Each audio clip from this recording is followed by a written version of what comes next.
Bonjour, hello everyone, welcome. Thanks for being with us here this afternoon.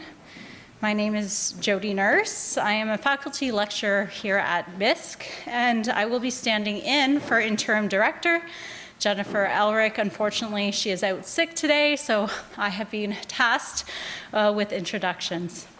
I would like to begin by acknowledging that McGill University is located on land which has long served as a site of meeting and exchange amongst the Indigenous peoples, including the Haudenosaunee and Anishinaabe nations. It is important to us at MISC to recognize the significance of the land on which we work, we study, and we live, and to acknowledge the complex web of relationships of which we are a part. We encourage everyone here today to seek out more spaces for learning and understanding the history of these territories. The McGill Institute for the Study of Canada, or MISC, is the Centre for Canadian, Quebec, and Indigenous Studies and programs here at McGill University. MISC supports a multidisciplinary approach to the study of Canada by bringing together students, researchers, and practitioners to discuss important issues about the country's past, present, and future. In addition to our academic programs, MISC also hosts these public events, such as the talk we are having today, on a wide range of topics that are important to Canadians. So please, if you're so inclined, you can learn more at mcgill.ca/MISC. So it is my great pleasure to welcome you all to MISC Fall 2024 Eakin Lecture. I would like to take a minute to thank the Eakin family, whose support enriches the study of Canada at McGill and makes these annual lectures possible. The Eakin Visiting Fellowship in Canadian Studies was established by the Eakin family in memory of William R. Eakin. The fellowships are awarded each term to active scholars whose research or teaching advances Canadian studies. MISC is very grateful to the Eakin family for the opportunities afforded by these fellowships. I am now very pleased to introduce the Visiting Eakin Fellow at the McGill Institute for the Study of Canada this semester, and my office mate, I'm very fortunate, Professor Myra Bloom. Dr. Bloom is an Associate Professor of English at York University's Glendon College in Toronto, and as mentioned, the current Eakin Fellow at McGill's Institute for the Study of Canada. Her research is focused on Canadian women's writing and intercultural relations in Québecois fiction. She is completing a SSHRC-funded monograph on confessional Canadian women's writing, Evasive Maneuvers. Her scholarship and criticism are published in various academic and popular venues, including in a recent issue of the Walrus, dedicated to the best arts and culture writing of the past 20 years. Her collection, Shelter in Text, which is co-edited with Kasia Van Schaik, is being published by the University of Alberta Press in fall 2025. So with great pleasure, I will now turn it over to Myra.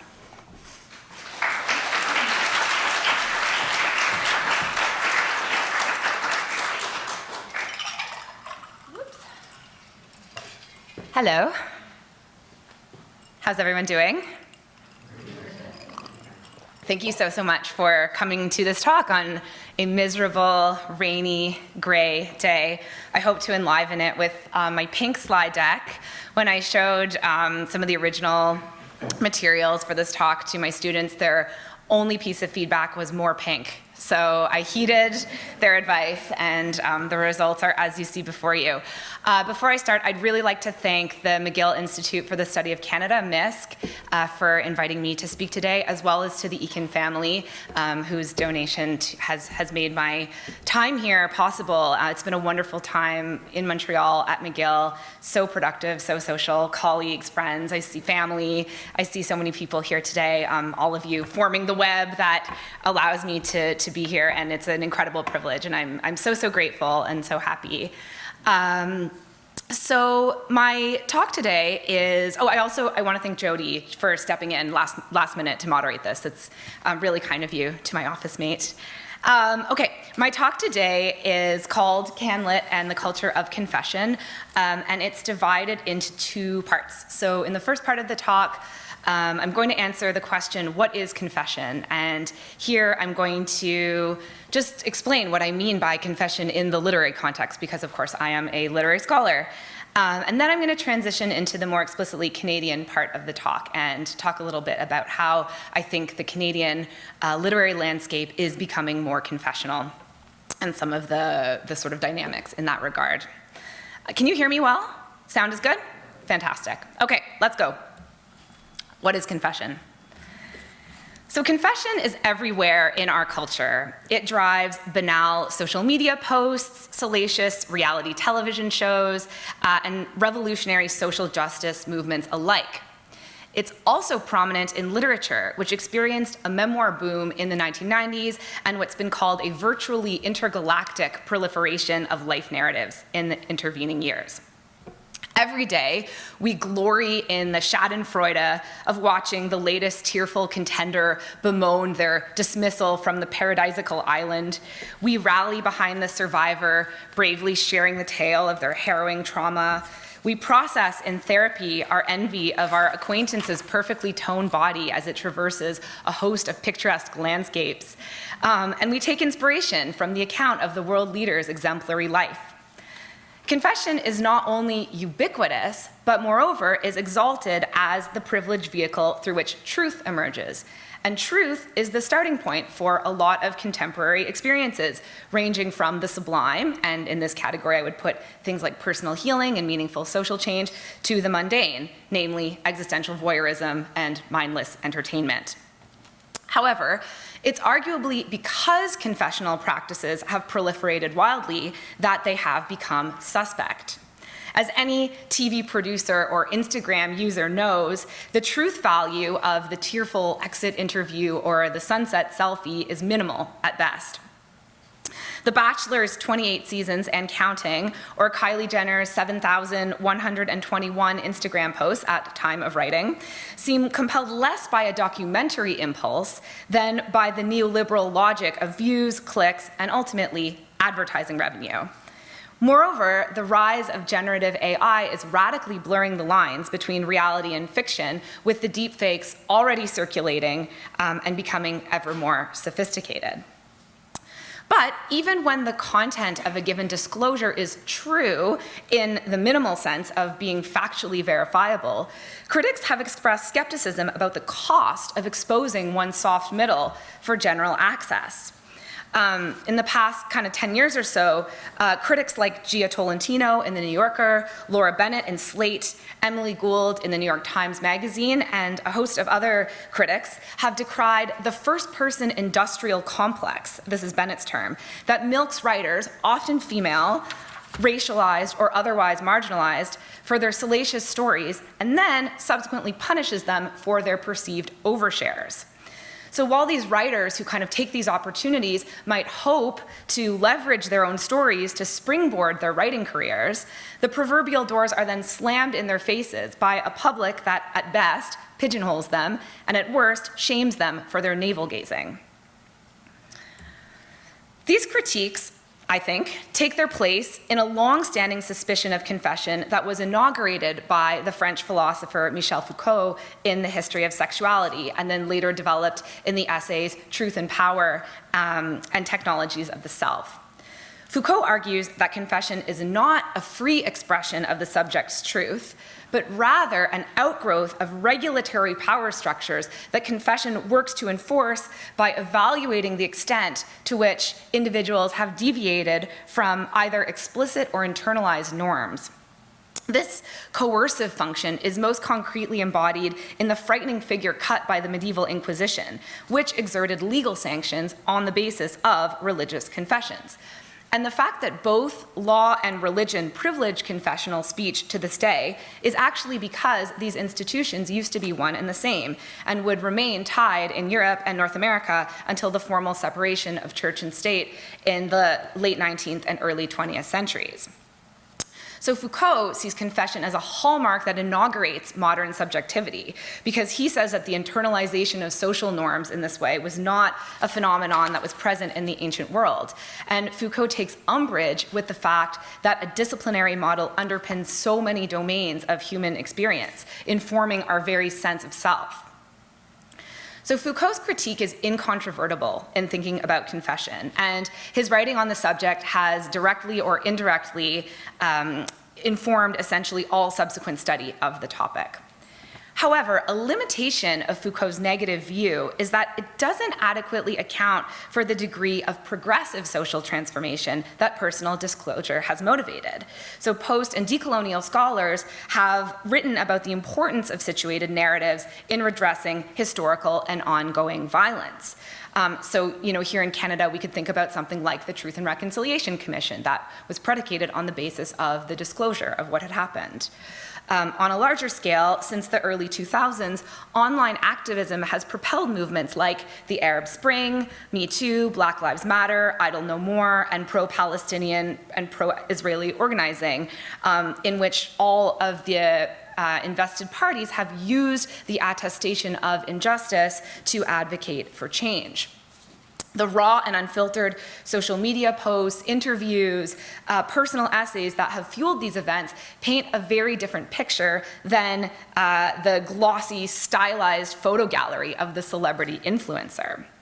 So in these instances, confessional platforms are the battleground on which women, racialized, and other marginalized individuals have fought to be heard. So it's really challenging to arrive at a single judgment about these platforms that can be used just as easily for self-promotion as for protest. And in fact, this line between promotion and protest is often blurry. And moreover, the billionaire owners of these platforms are going to profit regardless of the content. So one big question that I have and that I'm compelled to ask today is, do confessional acts just reflect contemporary narcissistic neoliberal values? Or do they respond to society and its values, exposing and maybe even changing the status quo? Although these questions are particularly timely in the digital age, they're by no means new. Throughout the 20th century, the era in which confession crystallized as a dominant cultural discourse, they've been asked in various ways by its practitioners and critics alike. Women, the confessional sex par excellence, according to a scholar named Irene Gamble, who I'm very influenced by, women have had a particularly fraught relationship to a mode that has at once underpinned their emancipation and contributed to their artistic devaluation. Practices of public disclosure have been central to women's movements throughout the 20th and 21st centuries, from the first wave accounts of women's suffrage, through the consciousness raising of the second wave, to the 21st century social movements that I was just talking about. And I think confession, for many of us, is particularly associated with the second wave feminists, for whom practices of self-disclosure helped to give voice to what Betty Friedan in The Feminine Mystique termed the problem that has no name, namely, women's silent suffering in their maternal and domestic roles. Throughout the 60s and 70s, women began to react against the stereotypes that were imposed on them within patriarchal society, including pay inequity, exacting standards of female beauty and perfection, unfair division of household labor, lack of access to abortion, and other issues. And one of their key tactics was to form consciousness-raising groups, where women would come together and share their experiences as a means of empowering themselves. Within the male-dominated left, though, these groups were criticized as being apolitical, navel-gazing, and incapable of making any kind of real change. And so in 1970, the American activist Carol Hanisch penned an essay rejecting these critiques. Its title, does anyone know what the title was? Carol Hanisch's essay? "The Personal is Political," would become the watchwords of the movement. And her point was essentially a Foucauldian one, that the problems that women experience as personal failures were, in fact, their internalization of larger inequities within a political system that was stacked against them.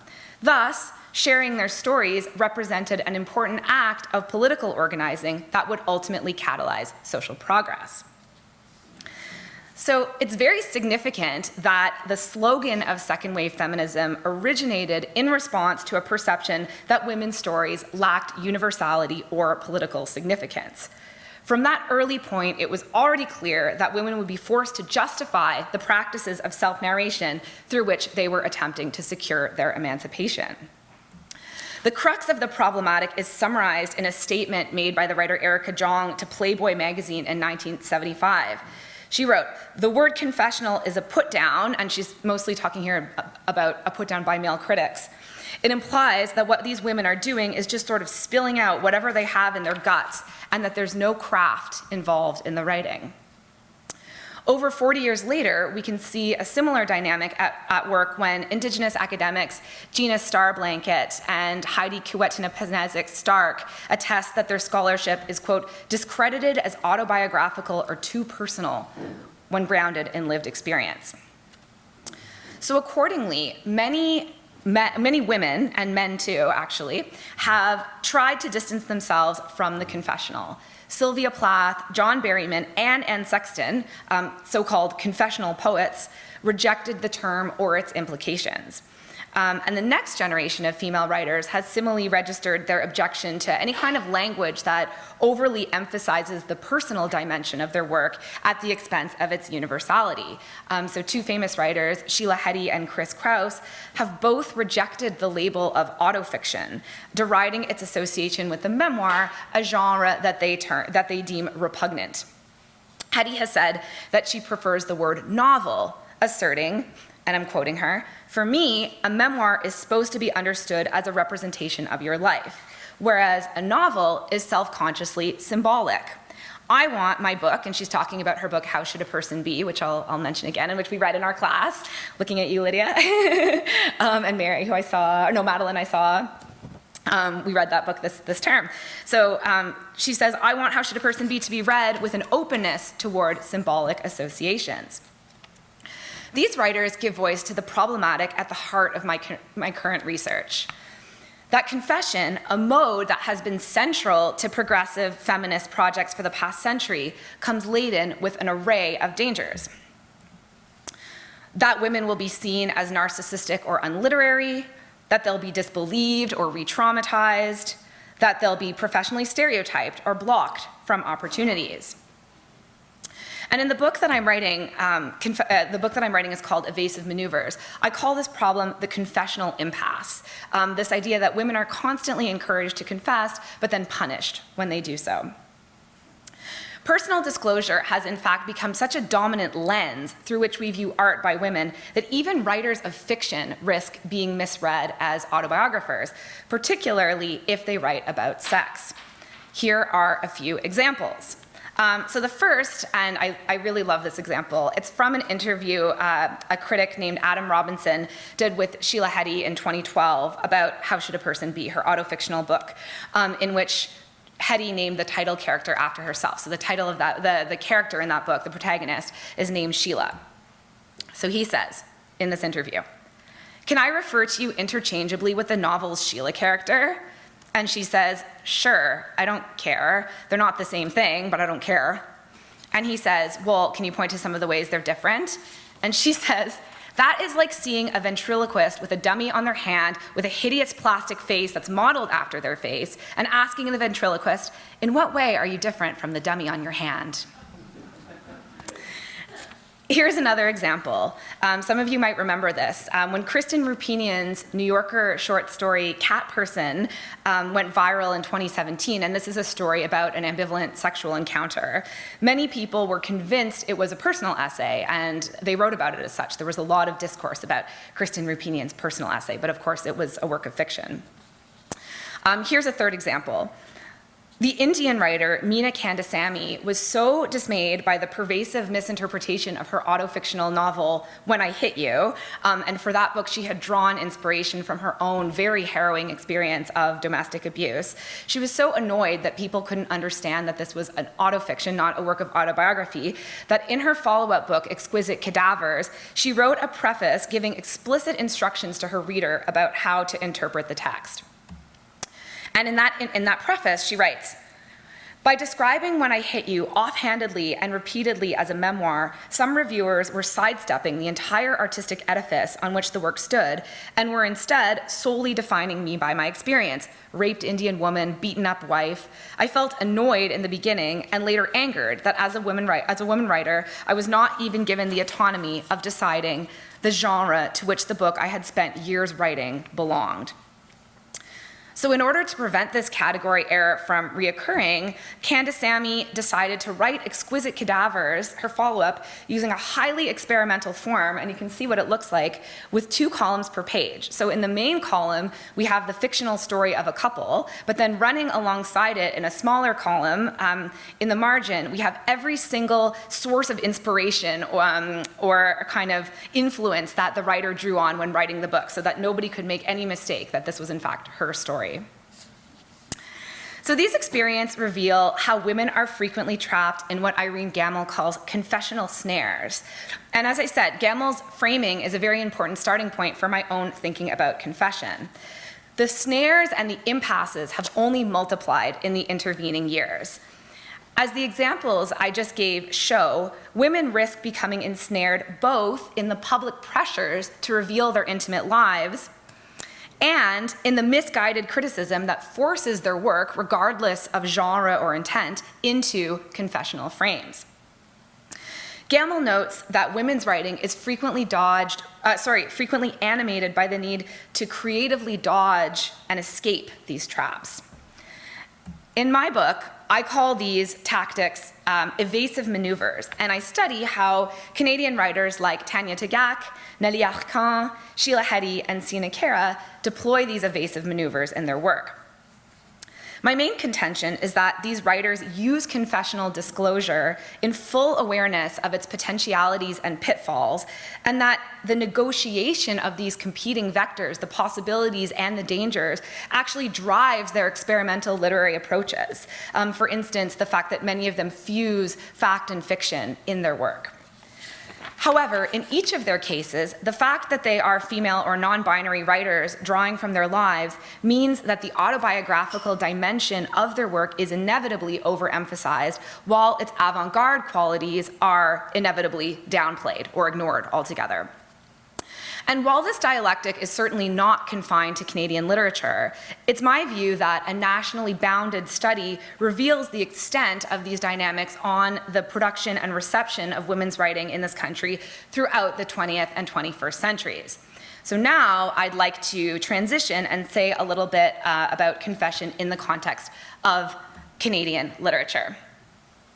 Are we all good so far? We're on board? Great. Okay. So I want to start by quoting Bob McGill, a professor at U of T, who says, present day, and this is the book that he says it in, present day fiction cannot be considered an autonomous discourse so much as one node of a confessional matrix in which the authors circulate as texts alongside their literary work. And McGill's framing is especially relevant in the insular context of Canlit and of Canada more generally, where the odds of having some kind of personal connection to a given author are not that unlikely. So Sina Cara and I were briefly colleagues at Concordia, and they remain a very close friend of mine. And Sheila Heti and I used to go to the same gym.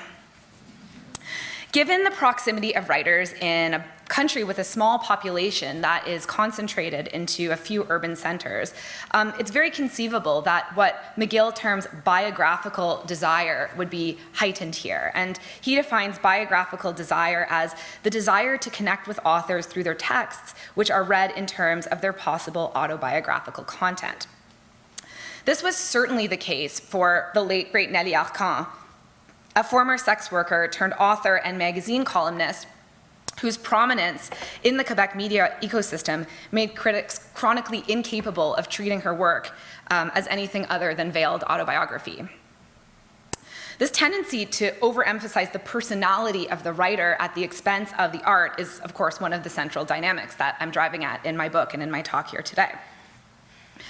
However, McGill's insight that authors circulate in a confessional matrix has become true in another sense in recent years, as readers and critics have become increasingly attuned to authorial identity and conduct, and now use these parameters to decide how or whether their works should be read at all. So, a recent example, a really good recent example, is Alice Munro's dramatic fall from grace, after her daughter Andrea Skinner's revelations that her mother ignored and later downplayed her sexual abuse at the hands of her stepfather. In an article in the Globe and Mail entitled "Academics Grapple with How to Teach Alice Munro's Work in Wake of Daughter's Sexual Assault Revelations," the professors quoted all said that they would now approach her work differently. And in fact, having taught the lives of girls and women this year, I can attest that I also have to approach it differently. The 2018 collection, Refuse, it's kind of a pun, Canlit in Ruins, provides a good overview of the other recent controversies in which writers' reprehensible conduct has had professional repercussions, including the firing and blacklisting of creative writing professors at UBC and Concordia after allegations of sexual improprieties and assaults, and also Joseph Boyden's cancellation, which some of you might remember, after his claims to Indigenous heritage were revealed to be specious. And in fact, the poet Gwen Benaway, who was one of the contributors to Refuse, was herself subsequently unmasked as a pretendian a few years after the book came out. So these writers join a host of Canadian luminaries like CBC radio personality Jian Ghomeshi, respected filmmaker Michelle Latimer, beloved singer Buffy Sainte-Marie, all of whose careers were abruptly curtailed when their fraudulent identities, in the case of Latimer and Sainte-Marie, or their harrowing sexual crimes, in the case of Ghomeshi, became public knowledge. So the main point that I'm making here is that in the age of identity politics, the author's biography inherently underwrites their work and dictates how we read it. But I think a related point is actually that in many of the cases that I just mentioned, confessional disclosures, often by people with a lot less power than the individuals and institutions that they're targeting, played a very big role in exposing the perpetrators. As detailed by the editors of Refuse, much of the debate surrounding the so-called Canlit dumpster fires, and these dumpster fires were these sexual assault allegations and unmasking and all these kind of events that were happening in 2017, 2018. All of these events, a lot of the unmaskings and the disclosures of these events, et cetera, the discourse occurred via online essays, blogs, and social media posts. In other words, the public commons available to people without the cachet to publish in mainstream outlets. So a powerful personal essay by Emma Healy in The Hairpin that relayed her experience of being sexually groomed and exploited while a student in Concordia's creative writing program ultimately led others to come forward with similar allegations that precipitated multiple internal investigations. In the context of the UBC accountable controversy, which I don't have time to get into, but that was kind of one of the events involving another allegation of sexual improprieties at UBC. In the context of that case, Jen Suk-Fong Lee, an author and editor, shared in the online magazine The Humber Review her painful experiences of racism in the Canadian publishing ecosystem. And then Alicia Elliott, who at the time was an emerging writer and in the interstice has established herself as a very respected Haudenosaunee critic and author, she tweeted at the height of these controversies, "No festival can pay enough to compensate for the emotional toll these conversations take." And her words remind us of the cost inevitably exacted by personal disclosures destined for public consumption. The academic landscape of Canlit is also becoming more overtly confessional, with many of the most dynamic scholars producing auto-theories, or texts that fuse theoretical and personal modes, such as Christina Sharp's In the Wake and Ordinary Notes, Erin Wunker's Notes from a Feminist Killjoy, Hannah McGregor's A Sentimental Education, along with her podcast Secret Feminist Agenda, Billy Ray Belcourt's A History of My Brief Body, Evelyn Jago's Take Her, She's Yours, and Kara's Room's Women Writing Wolf, period. Canadian academic Lauren Fournier, her book Auto Theory as Feminist Practice in Art, Writing, and Criticism, it remains the most important monograph on the topic of auto theory to date. Meanwhile, Marlene Kadar, who is kind of one of the first generation of kind of trailblazing feminist life writing scholars who really helped establish that field in the late 20th century, she recently published her own work of autofiction called Broken Fiction. These Canadians join American and international counterparts like Maggie Nelson, Gloria Anzaldúa, Sarah Ahmed, Saidiya Hartman, Mackenzie Wark, and others whose scholarship fuses theory and personal modes of writing. So while Indigenous systems have historically been grounded in personal experience, the centering of the scholar's subjectivity in a Western academic context, to my mind, represents a significant shift from the depersonalized modes of inquiry that have hitherto been the norm. So one of my overarching contentions in my book and in this talk is that in trying to leverage the potential of confession while avoiding its pitfalls, women and non-binary writers as well often end up constructing highly experimental literary texts that fuse genres and forms. However, more often than not, critics subsequently overemphasize the confessional aspects while downplaying the experimental ones. And so, as I said, in my book, I'm looking specifically at how this is the case for writers like Tanya Tagaq, Nellie Arcan, Sheila Heti, and Sina Cara. So Tagaq is often mistakenly seen by critics as using traditional Inuit techniques, particularly in her throat singing, when she's not a traditional throat singer at all. In fact, she learned to throat sing from some cassette tapes that her mom sent her when she was studying at NASCAD in Halifax and was feeling very homesick. Totally self-taught. Nellie Arcan wrote scathing lyrical autofictional novels about sex work, sex politics, and beauty culture. And although she garnered much international and domestic acclaim, especially posthumously, she tragically committed suicide at 36 in 2009, I believe. People could not look past her blonde bombshell exterior and take her seriously as a writer. And you can see even the way that she was marketed on the cover of her novel. This photo is actually on the cover of one of her books. And you can see another cover, the cover horror, that's also her face. She was always plastered as if, you know, she is the subject being discussed in those books, when, of course, they're creative works that draw on some of her experiences, but they're not memoirs. Another autofictional novel that I'm interested in is Sheila Heti's How Should a Person Be?, a brilliant takedown of patriarchal ideas about women's lives and ambitions, which was, predictably, accused of narcissism and unseriousness. And then a final example that I cite is Sina Cara's brilliant rewriting of Sylvia Plath's magnum opus, Ariel, in their book, My Ariel. And it really, even though this book is tremendously amazing, it really wasn't given its due by especially male experimental poets and critics, and it wasn't given its due, generally speaking. But I think that even though this book is so experimental and innovative, its emphasis on domestic topics like queer relationships and parenthood inevitably excluded it from consideration by a male avant-garde that was not interested in such topics. The devaluation of Canadian women's experimental writing for being too personal is, of course, nothing new.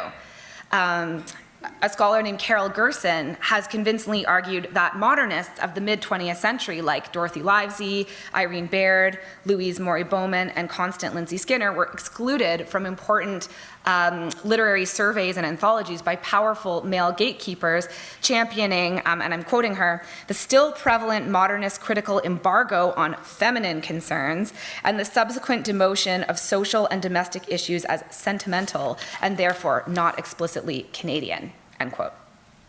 The famous scholar Barbara Goddard makes a related argument in an equally famous article where she shows how female modernists and postmodernists like Elizabeth Smart, Thérèse Tardif, Sheila Watson, Gabrielle Roy, Audrey Thomas, and Nicole Brossard were either censored or excluded from scholarly notice.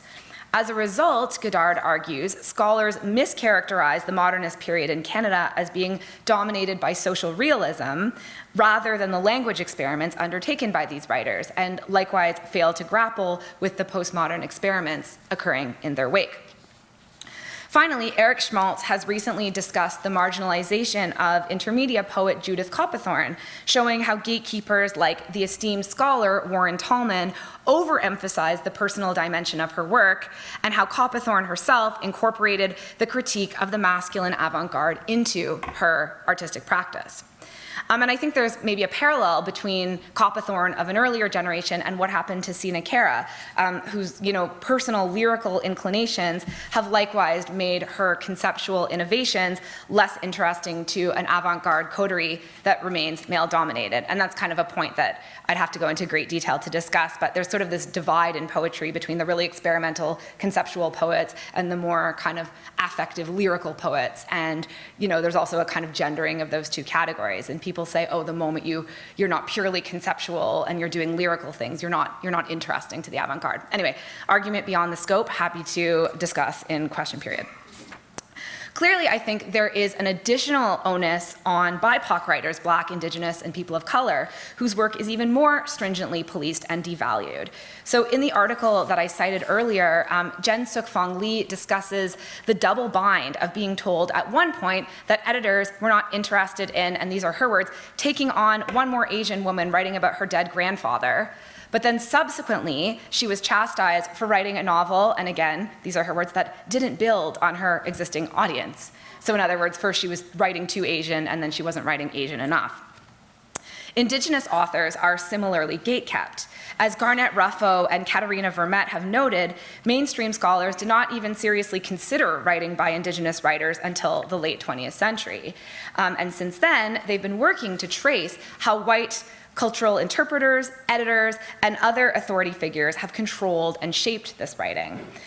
In 2018, Deanna Reeder and her then student Alex Shield made a really shocking archival discovery that a passage in the memoir of Métis author Maria Campbell's book, Half-Breed, in which Campbell was describing her rape by an RCMP officer, they made this shocking discovery that that passage was expurgated from the memoir in its published form.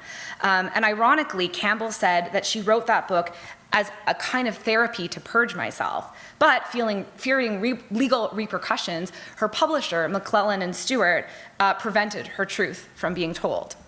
So where I've discussed the pernicious forces that compel women towards disclosure, I think that Campbell's case reveals how the opposite problem, being prevented from telling one's story, can be equally disenfranchising. Despite these pressures, though, or maybe even because of them, BIPOC writers are currently producing some of the most avant-garde confessional writing in Canada. And we can look at things like Tagak's generically uncategorizable split tooth, Belcourt's provocative auto theory, A History of My Brief Body, Brand's grappling with the archive and ossuaries and the Blue Clerk, Durga Chubose's lyrical essays in Too Much and Not the Mood, Leanne Betasamasake Simpson's hybrid genre Islands of Decolonial Love and This Accident of Being Lost, Kinesia Lubrin's book-length poem The Disgraphist, and Sadiqa Demeyer's language play in Alphabet, all of which invent new literary forms to capture the experiences of being colonized, displaced, and marginalized. So at the outset of this talk, I posed the question of whether confession, a form fraught with all these problems, including historical and ongoing ties to hegemonic disciplinary establishments, ranging from the Catholic Church of medieval times to the secular church of present-day Instagram, could these be used to conjure new liberated ways of being in the world? And I hope that the work that I'm doing now can convince us that the answer is yes. Although the cultural context, topics, and approaches of each writer differ, I argue that their work is underpinned by a shared intuition, whether it's implicitly felt or overtly expressed, that self-disclosure is a fraught exercise with high risks and high rewards. I've spoken of the confessional impasse that women face. And this dynamic, I think, is perhaps best captured by a statement that Sina Cara makes in one of their collections of poetry. We are tired of confession, but feel silenced. We need to speak. How to convey the micro and macro aggressions women and non-binary people face in a male-dominated world, when the very act of sharing their stories makes them liable to be dismissed, belittled, or blocked from future opportunities.